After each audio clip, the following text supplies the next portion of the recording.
새벽 2시였다. 처음엔 우연이라고 생각했다. 위층에서 쿵쿵쿵 아이 뛰는 소리 같기도 했고 가구를 끄는 소리 같기도 했다. 나는 천장을 올려다봤다. 또 시작이네. 남편 준석은 돌아 누우며 말했다. 그냥 참아. 애 키우는 집이라잖아. 참으라는 말이 왜 이렇게 쉽게 나오는 걸까? 그날 이후 소리는 매일 같은 시간에 반복됐다. 새벽 2시. 마치 알람처럼. 일주일째였다. 나는 결국 관리사무소에 내려갔다. 위층 1503호요. 새벽마다 너무 심해요. 관리소장은 난처한 표정이었다. 그 집도 예민하시다고 하던데요. 저희가요? 위층에서 그러더군요. 아랫집이 천장을 두드린다고. 나는 멍해졌다. 우리가 가해자라니. 그날 저녁 현관 초인종이 울렸다. 문 앞에 서 있던 여자는 생각보다 젊었다. 긴 머리를 묶고 단정한 셔츠 차림. 1503호입니다. 그녀는 차분하게 말했다. 저희도 많이 힘들어요. 그녀의 말은 부드러웠지만 단단했다. 저희는 밤에 조심합니다. 혹시 오해 아닐까요? 오해? 새벽 2시의 진동이. 오해라고? 그때 뒤에서 준석이 나왔다. 일단 들어와서 이야기하시죠. 나는 그를 돌아봤다. 왜 그렇게 자연스럽게 말하는 거지? 거실에 마주 앉았다. 그녀의 이름은 서연. 이렇게 감정 상하면 서로 힘들잖아요. 그녀가 말했다. 주민 합의 모임 만들어 보면 어떨까요? 준석이 고개를 끄덕였다. 좋은 생각이네요. 나는 이상했다. 왜 이렇게 빠르게 친해지지? 서연은 미소 지었다. 다른 층도 비슷한 문제 있다더라고요. 그 말은 이 싸움이 우리 둘만의 문제가 아니라는 뜻이었다. 며칠 뒤 층간소음 합의 모임 단톡방이 만들어졌다. 1501호, 1502호, 우리집 1403호, 그리고 1503호 서연. 준석이 총무를 맡았다. 제가 정리해 볼게요. 그의 손놀림이 빠르다. 회의 일정, 방음 매트 견적, 공동 비용 분담안. 나는 묘한 기분이 들었다. 너무 적극적이다. 합의 회의는 주로 저녁 9시에 열렸다. 처음엔 우리 집에서. 그 다음은 1503호. 그 다음도 1503호. 거기가 제일 넓어서요. 준석의 말이었다. 나는 2번은 동행했다. 3번째부터는 당신 피곤하잖아. 라는 말로 빠졌다. 그날 밤 또 새벽 2시. 쿵, 쿵. 나는 휴대폰을 켰다. 단톡방 알림이 떠 있었다. 1503호 서연. 오늘은 조용한데요? 나는 숨이 멎었다. 지금도 소리가 나는데? 나는 녹음을 시작했다. 새벽 2시부터 2시 반까지. 분명히 발소리였다. 다음날 단톡방에 올렸다. 이 소리입니다. 잠시 후 1503호에서 답이 왔다. 저희 집 아니에요. 어제 그 시간 외출했어요. 외출? 새벽 2시에? 준석이 바로 메시지를 보냈다. CCTV 확인해 볼게요. 왜 그가 대신 나서지? 관리사무소에서 CCTV를 확인했다. 새벽 1시 50분. 서연이 엘리베이터를 타고 내려간다. 그리고 3시 10분에 다시 올라온다. 나는 고개를 갸웃했다. 그 시간 사이 발소리는 계속됐다. 그럼 누가? 관리소장이 말했다. 윗집 위층도 있잖아요. 1603호. 새로운 의심이 생겼다. 그런데 이상했다. 준석은 너무 차분했다. 마치 결론을 알고 있는 사람처럼. 며칠 동안 소음은 잠잠해졌다. 합의가 효과가 있었던 걸까? 하지만 대신 준석의 외출이 잦아졌다. 방음 매트 업체랑 미팅, 주민대표 회의, 1503호랑 견적 정리. 나는 물었다. 왜 자꾸 1503호야? 그는 웃었다. 대표니까. 그 웃음이 낯설었다. 어느 날 우연히 그의 재킷 주머니에서 영수증 하나를 발견했다. 카페, 아파트에서 3km 떨어진 곳. 결제 시간은 합의 회의가 있던 밤. 나는 단톡방을 확인했다. 그 시간 회의는 1503호에서 진행 중이었다. 그런데 준석은 카페에 있었다. 누구와? 심장이 천천히 내려앉았다. 나는 영수증에 적힌 카페로 갔다. 아파트 단지와는 반대 방향. 합의 모임이 열렸던 시간대. 카운터 직원에게 물었다. 어제 이 시간에 두 분이 오셨죠? 남자 한 명, 여자 한 명. 직원은 잠시 고민하다가 말했다. 창가 자리요? 네, 단골이신 것 같던데요. 단골. 합의 모임은 한 달 전 시작됐다. 나는 그 자리에 앉아 보았다. 창밖이 잘 보였다. 엘리베이터 출입구 쪽 CCTV 사각지대가 떠올랐다. 그 순간 머릿속이 스쳤다. 서연의 새벽 외출. 준석의 회의 불참. 카페 영수증. 이건 우연이 아니었다. 그날 밤 정확히 새벽 2시. 쿵. 이번엔 더 선명했다. 나는 급히 위층으로 올라갔다. 1503호 앞에 섰다. 문은 잠겨 있었다. 불도 꺼져 있었다. 그런데 안에서 아주 미세한 진동이 느껴졌다. 마치 바닥을 두드리는 기계 소리처럼. 나는 문을 두드렸다. 반응은 없었다. 그때 뒤에서 관리인이 올라왔다. 무슨 일이세요? 지금 소리 들리시죠? 그는 귀를 기울였다. 그리고 말했다. 조용한데요? 나는 소름이 돋았다. 다음 날 밤 합의 모임이 다시 열렸다. 이번엔 우리 집? 서연은 환하게 웃으며 들어왔다. 요즘은 좀 괜찮죠? 나는 녹음기를 켜두었다. 회의는 이상하게 흘렀다. 1502로 남편이 말했다. 우리도 사실 소리 난 적이 있어요. 1502호도 맞장 붙였다. 그런데 그 시간은 우리 집이 조용하던 날이었다. 나는 물었다. 정확히 언제요? 그들은 서로 눈치를 봤다. 그리고 서연이 말했다. 감정적으로 가면 해결 안 돼요. 그녀의 말은 마치 조율자 같았다. 아니, 통제자 같았다. 회의 말미에 준석이 말했다. 공동 방음 매트 단체로 깔죠. 비용은? 각 세대 120만 원. 적지 않은 돈이었다. 서연이 덧붙였다. 저희 집은 이미 일부 깔았어요. 나는 알았다. 그 집은 방음 매트가 필요 없다.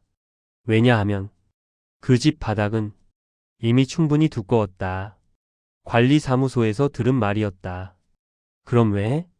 나는 다시 관리사무소를 찾았다. 1503호 바닥 구조요? 소장은 서류를 넘겼다. 리모델링 하면서 이중 차음제를 넣었어요. 나는 멈췄다. 그럼 거기서 나는 소리가 아랫집까지 전달될 가능성은요? 거의 없죠. 그 순간 모든 퍼즐이 맞춰졌다. 그 집에서 나는 소리가 아니라면 그 소리는 만들어진 소리였다. 새벽 2시. 나는 거실 바닥에 귀를 댔다. 쿵. 규칙적이었다. 사람 발걸음이 아니라 기계적 리듬. 나는 스마트폰 진동을 바닥에 올려봤다. 비슷했다. 그렇다면 위층 바닥에 진동기를 설치한다면? 나는 숨이 막혔다. 갈등을 만들기 위해 소음을 연출한다. 왜? 다시 CCTV를 확인했다. 엘리베이터는 찍히지만 계단은 사각지대에. 서연은 엘리베이터를 타고 내려간다. 하지만 계단으로 다시 올라올 수 있다. 시간은 충분하다. 그리고 그 시간대에 준석은 카페에 있었다. 그럼 소리는 누가 만들었지? 그 답은 더 무서웠다. 나는 지하 주차장 CCTV를 요청했다. 새벽 1시 40분. 준석의 차가 움직인다. 그는 1503호 라인 앞에 잠시 정차했다. 그리고 5분 후 사라졌다. 이시. 소음 시작. 나는 입술을 깨물었다. 그가 위층에 무언가를 설치했다. 아니면 직접 두드렸나? 갈등은 자연 발생이 아니었다. 설계된 분쟁. 나는 공동 비용 계좌를 확인했다. 총무는 준석. 입금은 4세대. 출금 내역에 방음 장비 임대 80만 원. 나는 검색했다. 그 업체는 음향 테스트용 진동 장비를 대여하는 곳이었다. 방음 매트 업체가 아니었다. 심장이 내려앉았다. 이건 단순 불륜이 아니었다. 고의적 갈등 조성. 나는 생각했다. 왜 이런 일을 벌일까? 답은 하나였다. 아파트는 곧 재건축 심의 대상. 층간소음 분쟁이 많으면 관리업체 교체와 입주자 대표회의 개편 가능. 대표가 되면 재건축 협의권이 생긴다. 그때 떠올랐다. 준석은 최근 부동산 공부를 시작했다. 서연의 남편은 도시계획과 공무원. 이건 단순한 바람이 아니다. 이해관계, 권한, 그리고 관계. 그날 밤 나는 준석을 기다렸다. 재건축 때문이야? 그는 굳었다. 무슨 말이야? 나는 계좌 내역과 CCTV 캡처를 내밀었다. 그의 눈이 흔들렸다. 당신이 생각하는 그런 거 아니야. 그럼 뭔데? 침묵. 그리고 낮은 목소리. 조금만 참으면 우리도 이득 볼 수 있었어. 그 순간 모든 것이 무너졌다. 층간소음은 갈등이 아니라 미끼였다. 나는 다시 물었다. 누가 먼저 시작했어? 준석은 한참 침묵하다 말했다. 서연 씨가. 그는 처음엔 단순 상담이었다고 했다. 아파트가 곧 재건축 예비 안전진단 대상이 되고 입주자 대표회의 구성이 바뀌면 추진위원 선출에 영향이 생긴다고. 분쟁이 많으면 기존 대표는 교체돼. 그래서 갈등을 만든 거야? 그는 대답하지 않았다. 그 침묵이 곧 인정이었다. 서연의 남편은 도시계획과 소속 공무원. 직접 개입은 못하지만 흐름과 타이밍을 안다.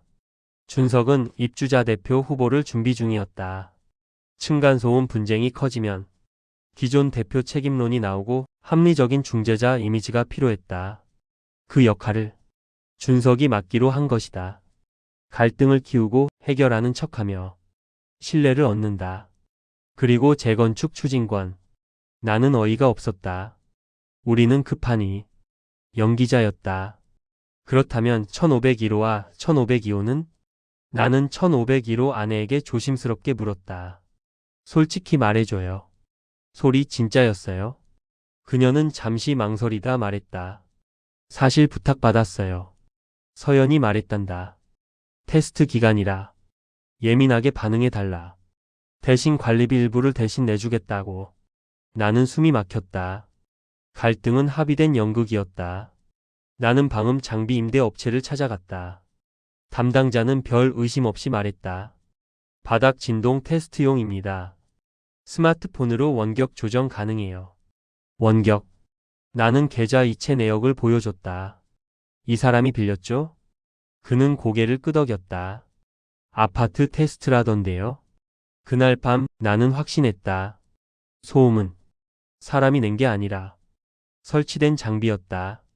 새벽 1시 50분. 나는 주차장에서 기다렸다. 준석의 차가 들어왔다. 그는 트렁크에서 작은 가방을 꺼냈다. 엘리베이터 대신 계단으로 올라간다. 나는 뒤따랐다. 1503호 앞에서. 그는 자연스럽게 비밀번호를 눌렀다. 문이 열렸다. 안에서 서연의 목소리. 오늘은 길게 가자. 미시. 쿵. 나는 휴대폰으로 녹화를 시작했다. 계단에서 울리는 규칙적인 진동. 그들은 소리를 만들고 있었다. 문틈 사이로 보였다. 서연은 웃고 있었고 준석은 바닥에 장비를 놓았다. 그들의 거리는 이미 중재자의 선을 넘었다. 나는 문을 두드렸다. 안에서 소리가 멈췄다. 잠시 후 문이 열렸다. 서연의 얼굴이 굳었다. 준석은 아무 말도 하지 못했다. 나는 말했다. 이게 중재야? 오해야. 그는 자동처럼 말했다. 장비 테스트야. 새벽 2시에? 서연이 끼어들었다. 재건축 문제는 타이밍이에요. 조금만 지나면 다들 고마워할 거예요. 나는 웃었다. 그래서 불륜도 전략이야? 그녀의 눈이 흔들렸다. 그 순간 모든 가면이 벗겨졌다.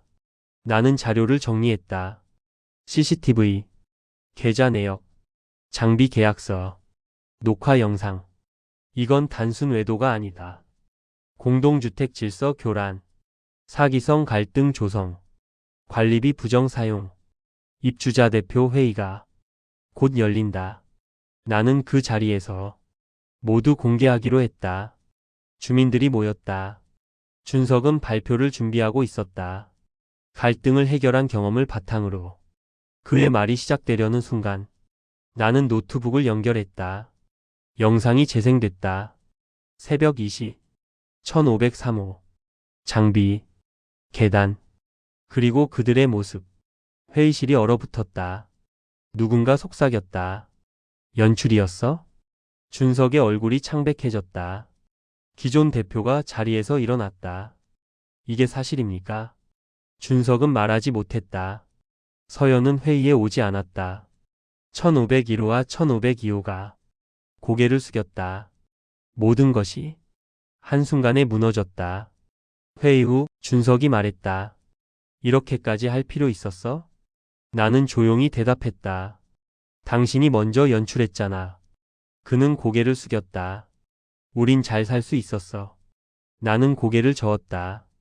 연극 속에서 입주자 대표 회의는 즉시 임시 감사에 들어갔다. 공동 계좌 사용 내역 전수 조사. 장비 대여 계약서 제출 요구. 관리사무소 CCTV 추가 확보. 1501호, 1502호는 사실을 인정했다. 부탁받았습니다. 갈등이 커져야 기존 대표 책임론이 나온다고. 회의장은 분노로 가득 찼다. 누군가는 소리쳤다. 우리 집 애들 잠 못 자게 한 게 전략이었다고? 준석은 아무 말도 하지 못했다. 며칠 뒤 서연의 남편이 나를 찾아왔다. 단정한 정장 차림. 아내가 경솔했습니다. 몰랐다고 하실 건가요? 그는 잠시 침묵했다. 타이밍은 조언했습니다. 직접 개입은 하지 않았지만 재건축 일정과 대표 교체 가능성은 귀띔해줬다는 의미였다. 나는 낮게 말했다. 당신들도 공모자예요. 그는 더 이상 변명하지 않았다. 주민 일부는 형사 고발을 요구했다. 공동 자금 부정 사용, 고의적 분쟁 조성, 사기성 행위. 나는 망설였다. 이건 내 남편의 인생이 걸린 문제였다. 하지만 그가 만든 소음으로 몇 달간 불면에 시달린 건 우리 아이였다. 나는 서류에 서명했다. 진행하세요. 지역 커뮤니티에 글이 올라갔다. 재건축 노린 층간소음 연출 사건. 댓글은 순식간에 수백 개. 미친 거 아니냐. 사람 잠을 이용해? 이게 범죄지. 아파트 이름은 가려졌지만 소문은 빠르게 퍼졌다. 준석은 회사에서도 이 사실을 알게 됐다. 그는 점점 말이 없어졌다. 밤늦게 그가 말했다. 나 당신 버릴 생각은 아니었어. 나는 웃었다. 나도 당신 방해할 생각은 아니었어. 그는 고개를 들었다. 그럼 왜? 당신이 나를 연극에 넣었잖아. 나는 덧붙였다. 동의도 없이. 그는 처음으로 울었다. 하지만 나는 돌아갈 수 없었다. 결과는 명확했다. 공동 계좌 사용 부적절. 허위 갈등 조성 인정. 대표 후보 자격 박탈. 장비 설치로 인한 피해 배상 권고. 형사 사건은 기소유예로 마무리됐다. 초범 반성 합의. 하지만 명예는 돌아오지 않았다. 나는 이혼을 선택했다. 이유는 불륜 때문만은 아니었다. 갈등을 설계하고 사람을 도구로 쓴 태도. 그 사고방식이 더 무서웠다. 준석은 순순히 동의했다. 내가 오라. 그 말이 늦었다는 걸 그도 알고 있었다. 이사 트럭이 왔다. 거실을 비우며 천장을 올려다봤다. 그 소리로 시작된 모든 것. 이제는 조용했다. 진짜 조용했다. 나는 생각했다. 갈등은 자연스럽게 생기기도 하지만 누군가 설계하기도 한다는 걸. 그리고 그 설계는 항상 균열을 남긴다는 걸. 재건축은 여전히 진행 중이다. 하지만 대표는 완전히 다른 인물. 투명한 공개회의, 주민 참여 확대. 누군가는 말했다. 그 사건 덕에 오히려 깨끗해졌어요. 나는 씁쓸하게 웃었다. 깨끗해지기 위해 누군가는 망가져야 했던 걸까? 사람들은 층간소음을 단순한 이웃 갈등이라고 말한다. 하지만 나는 안다. 소리는 도구가 될 수 있다. 불안은 자극이 될 수 있다. 그리고 신뢰는 가장 쉽게 이용당한다는 걸. 나는 그 연극에서 배우가 되길 거부했다. 그래서 무너졌고, 그래서 살아남았다. 지금 이 집은 조용하다. 누군가 일부러 두드리지 않는 한 소음은 생기지 않는다. 관계도 그렇다. 누군가 설계하지 않는 한 갈등은 그렇게까지 커지지 않는다. 나는 이제 두드림이 들려도 겁내지 않는다. 그 소리의 출처를 끝까지 확인할 수 있으니까.